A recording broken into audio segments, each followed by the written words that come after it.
Добар ден, ученици! Јас сум Славица Гаврилова, оделенски наставник во 5-то одделение од Основното училиште Јохан Хајнрих Песталоци во Скопје. Денеска ќе имаме час по македонски јазик со наставна содржина, филм и театар од подрачјето медиумска култура. Цел на денешниот час е да се потсетиме на театарот и филмот, дефиниција и развој, да ги препознаете настаните во филмот и во театарската представа. Најпрвин да се потсетиме на она што сме го учеле порано. Филмот е магија на подвижни слики, создадене во Париз, Франција, пред повеќе 110 години. Првите филмови биле куси, без глас, неми, без боја.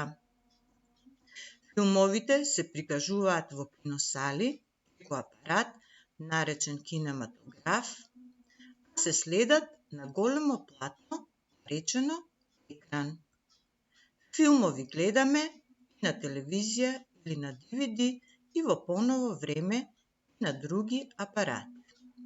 Филмот може да биде цртан, анимиран, игран, сериски, документарен, кусометражен, долгометражен. Нашето внимание најмногу го привлекуваат цртаните филмови. Првиот цртан филм го направил Волт Дизни.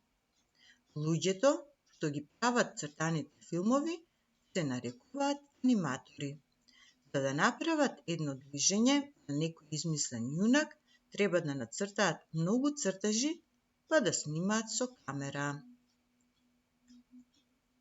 Театарот е место, зграда во која одиме да гледаме театарска представа, односно, тоа е драмска уметност што се занимава со изведба, приказни, пред публика, комбинирајќи инструменти како говор, гест, музика, звук и спектакл.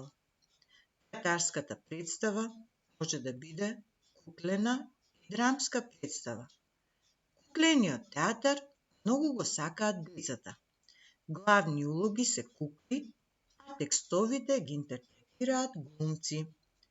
Театарската драмска представа е кога се прикажува драмско дело со актери. Глумците се тие кои ја реализираат представата или уште се нарекуваат и актери. Актерите имаат напорна работа, мораат да го знаат текстот и движењата, имаат силна желба публиката да е задоволна. Ова е она кој што сме го учеле порано, ученици. Задача за денешниот час е секој ученик треба да одбере филм или театарска представа, која што ќе ја проследи. Откога ќе ја проследи театарската представа или филмот, задачата на секој ученик е да постапи според следниот план за работа. Најпрвин, прераскажи го настанот, но внимавај на редоследот на настаните. Напиши ги главните ликови, главни и споредни и актерите што ги толкуваат. Опиши ги главните ликови. Напиши што ти остави голем впечаток и нацртај некој елемент од него кој најмногу ти се допадна. Тоа напиши коментар, критика за проследеното. Вие, ученици, имате и активност плюс.